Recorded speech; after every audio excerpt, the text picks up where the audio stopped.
Most people don't lose power because they're weak. They lose it because they can't stop explaining themselves. Someone shows a little interest, and you give them the full story. Your plans, your decisions, what's changing in your life. You don't stop when the question has been answered. You stop when there is nothing left to tell. At lunch, a co-worker you barely know asks, "So, what have you been up to lately?" You mention that you may leave your job, then explain what you want to do next. Why now feels like the right time, what you're worried about. They listen, then lean back and say, "You really think that's a smart move?" Now they're questioning your plan, and you're explaining it to them. You call it honesty. They see someone who can't keep anything to themselves, and they learn something fast. All they have to do is ask, and you'll keep talking. Once people know you always explain, your decisions start sounding open for review. A doubtful look gets more detail. A personal question gets an answer. A judgment pulls you into a defense. You think saying more will make people understand you.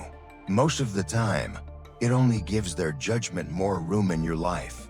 Every time pressure makes you talk, you show people exactly what works on you. The Stoics understood this. What belongs to you remains yours only while you still decide how you respond. Silence means refusing to put your life and your decisions on the table for other people to review. If this feels familiar, people around you may already know. Ask the right question. Show enough doubt, and you will explain the rest for them. Your sovereignty begins at your reaction.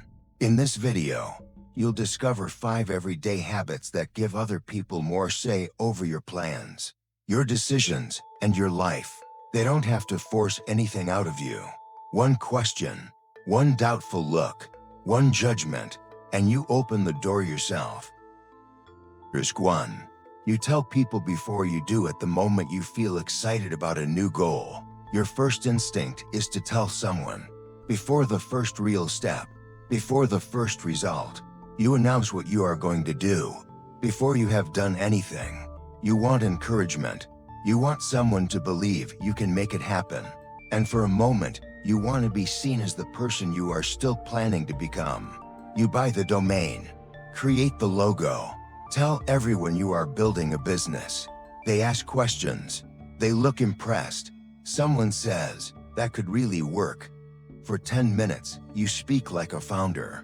They listen like you already are one. Then the conversation ends. The business still does not exist. No product, no customer, no sale. But you already received something. Attention, encouragement, recognition. People saw you differently before you produced anything. Nothing moved except their opinion of you. But emotionally, that felt close enough to progress. You talked about the goal. They reacted to the goal. And part of you felt as if you had already begun. That is where the motivation leaks. You received part of the reward before doing the work. The result is still missing, but the feeling you wanted from it has already arrived. The goal created tension. You had something to prove, something to build. Then you announced it. The attention released part of that tension. The recognition removed part of the hunger. The work stayed exactly where it was. You thought talking about the goal would make you more committed. But sometimes, talking is what makes the goal easier to postpone. You already felt ambitious. You already felt supported. You already felt like someone was taking you seriously. Now only the work remains. You mistake talking for progress. You tell people what you are going to do because you want the future to change how they see you now. You want recognition for a result that still exists only in your head. The Stoics did not measure progress by intention. They measured what was done, not what sounded promising, not what earned approval, what remained after the talking stopped. Keep the goal private long enough to build something real. Let the work carry the excitement. Let the result make the announcement. Why do you need people to know your plans before you have carried them out? Announcements replace hunger. You thought you were building commitment. You were collecting recognition. And every piece you collect too early leaves less hunger for the work that still has to be done. extras too. When you feel you have to explain yourself, you make a decision. Then start explaining it. No one asked for permission. But the moment someone looks uncertain, you act like you need it. You tell your family you are leaving your job. Your father asks, "Are you sure?" You mention your savings, your plan. Why staying would be worse. Someone still looks unconvinced. So you keep going. No one told you to stay. No one said you were wrong. But a minute ago, you were announcing a decision. Now the room is reviewing it. You answer every doubt. The timing, the money, the risk. Not because the decision changed. Because their reaction made you uncomfortable. Then the questions stop. The tension drops. You feel better. That relief keeps the behavior alive.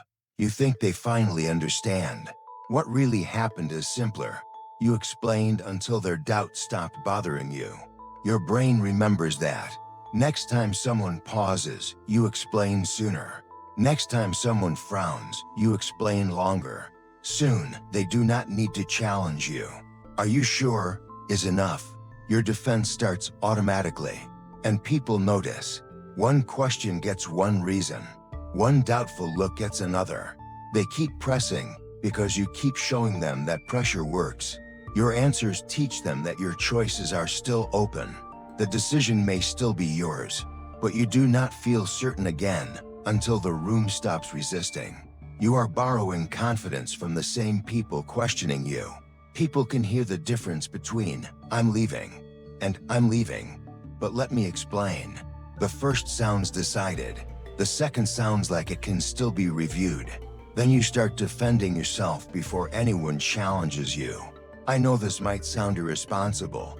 You probably won't agree. Let me explain first. No one took the authority from you. You handed it over before the conversation began. The Stoics treated judgment as an inner responsibility. If the choice is yours, someone else's disagreement does not make it theirs. Stop defending decisions that are already made. Not every doubtful look needs an answer.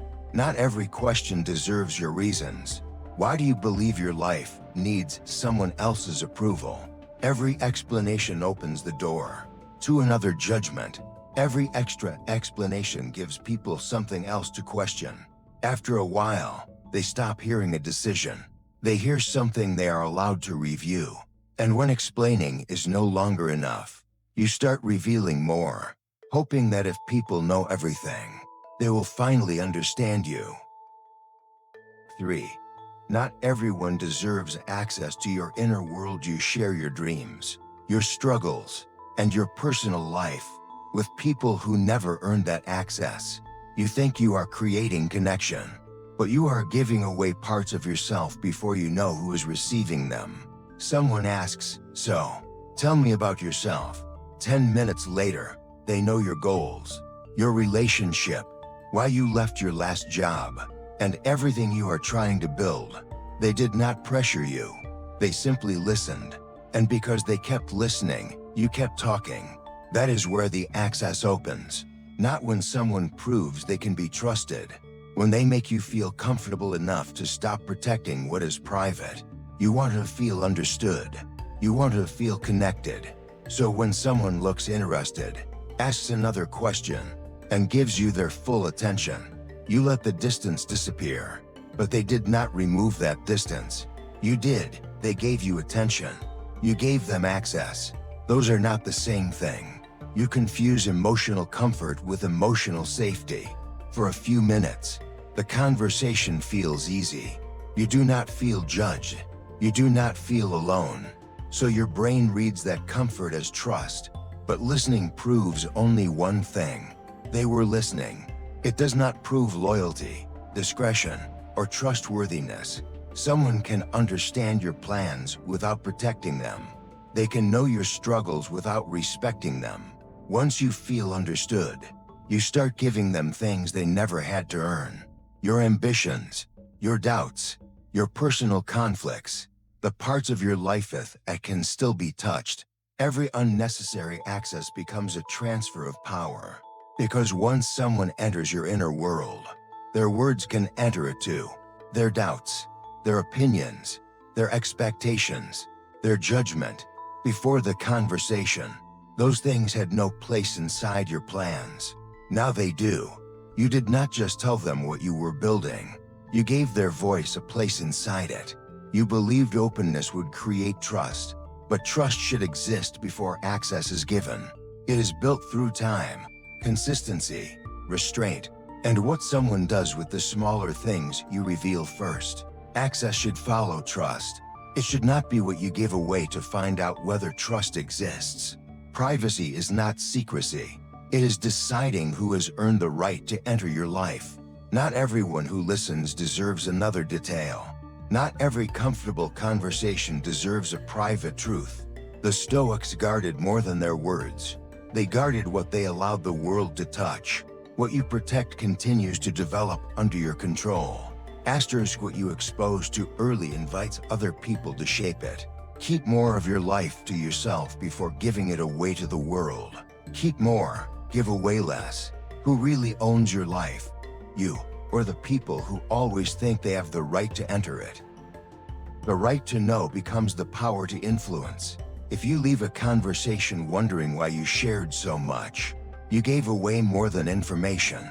You gave someone access before trust existed. And once that access becomes normal, protecting yourself begins to feel rude. You answer the next question, then the next, not because they earned more, but because you already gave them too much. The more access people receive, the more access they expect. And when they ask one more question, you feel like you have to answer. Every question deserves an answer. You answer personal questions simply because someone asked. You may not want to answer. You may know it is none of their business. But before you decide, the answer is already out. A co-worker asks, "How much is the new company paying you?" You pause. You do not want to tell them, but the silence feels uncomfortable. So you smile, lower your voice, and give them the number. 3 seconds later, the moment is over. But now they know something you never chose to share. No one forced you. No rule required an answer. You revealed it because refusing felt harder than answering. That is the pattern. Whenever someone asks something personal, you struggle to say, "I'd rather not answer that." Not because the sentence is difficult, because of the 3 seconds that come after it. The pause, the look, the slight change in the room. You do not want to seem rude. You do not want to make things awkward. So you protect the comfort of the conversation by giving away something private. You answer first, then decide whether you should have answered. By then, the decision is gone.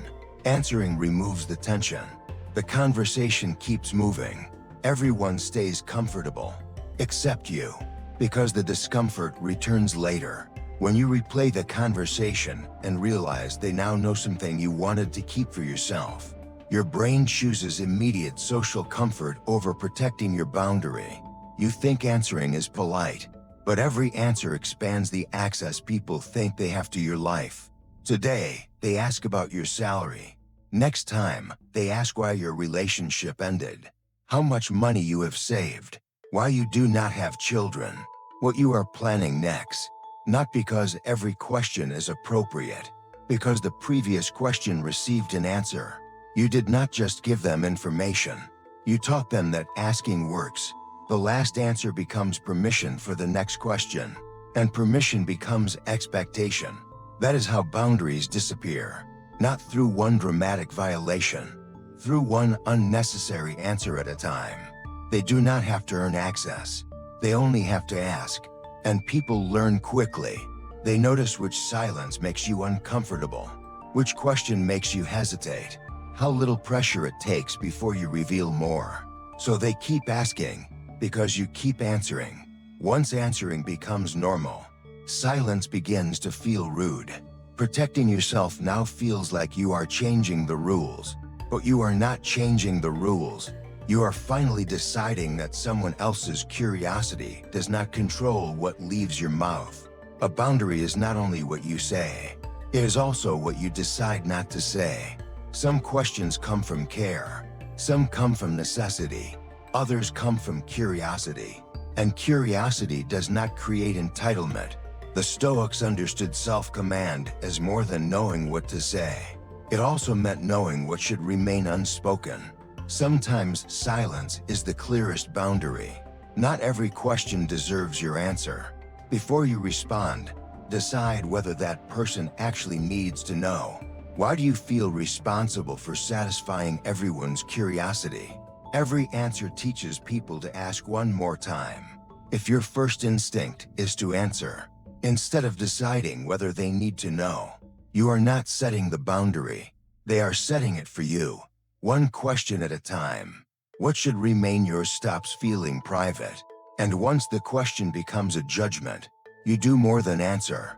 You begin proving why your life makes sense. 5. Silence is stronger than proving yourself. You explain yourself. Every time someone gets you wrong, you correct their version, defend your decision, add more context until they see what really happened. And while trying to protect the truth, you give away your focus to someone else's judgment. During a team meeting, a co-worker says, "That's not what happened." You change the plan. You turn toward them. "No, that's not what I said." Then you explain the email, the earlier conversation, what you meant, why their version is wrong. Several minutes later, you are still defending your side. 1 sentence from them, 5 minutes from you. They made the judgment, but you abandoned your focus to change their mind. That is the pattern. The moment someone misunderstands you, you feel the need to correct them immediately, because knowing the truth yourself suddenly does not feel like enough. They have to see it too. You do not want to be seen unfairly. You want them to know what really happened. You want your decision to look reasonable. So you explain, defend, add another detail, then another. Your brain believes agreement will remove the discomfort of being judged, so it keeps chasing understanding, even when the other person is not looking for it. You believe, if I explain enough, they will understand. Reality: people who do not want to understand will not become open, because you give them more information. Some already understand. They simply disagree. They do not care, or they judged you before you started speaking. Once that becomes clear, every extra sentence serves a different purpose. You are no longer clarifying the truth. You are asking them to approve your version of it. They do not have to prove you wrong. They only have to remain unconvinced. You will keep doing the work for them. Another example, another explanation, another attempt to make your life look reasonable to someone who already judged it. You mistake proving yourself for strength. But look at the exchange. They stay calm. You become activated. They give you 1 sentence. You give them your attention. They keep their position. You leave yours to enter their argument. And people notice. They notice that 1 doubtful look can stop your direction. 1 accusation can take your attention. 1 misunderstanding can make you perform. Not because their version is true, because you cannot tolerate leaving it unanswered. That is why silence feels difficult. Silence allows them to keep the wrong opinion. It denies you the relief of hearing them say, "Fine, you were right." But silence also prevents their judgment from deciding what you do next. Some misunderstandings matter. They may affect your work, your relationship, your reputation. Those may require a clear correction. But clarification states the facts once. Proving keeps talking until the other person validates them. One protects reality, the other chases approval. The Stoics did not measure strength by the number of arguments they won. Strength was keeping command of their own judgment, even when others refused to share it. State what happened once. Correct what matters, then stop. You do not need to follow blind to every accusation. You do not need to defend your entire identity because someone questioned 1 decision. Stop trying to prove yourself to people who already judged you.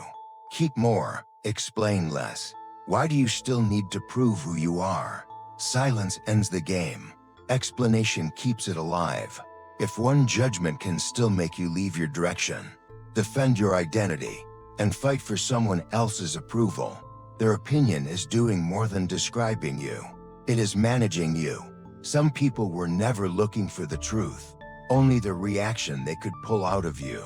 Strength is not winning every argument. Strength is no longer needing to. The more access you give people, the more entitled they feel to question your life. And once pressure keeps earning an explanation, your decisions stop sounding private. They start sounding negotiable. This was never about hiding your life. It was about protecting your direction from people who did not earn the right to shape it, because what remains under your control cannot be managed by someone else's curiosity, doubt, or judgment. This wasn't about controlling what people think. It was about controlling what their opinion can make you do. Self-respect is not something you demand. It's something you demonstrate. Power is not loud. It's measured. Calm is not passive. It's controlled. Your sovereignty begins at your reaction. Because if one judgment can still make you explain yourself, they still know how to make you leave your position. You're not walking this path alone. Subscribe to Stoic Calm Code. See you in the next lesson, one calm decision at a time.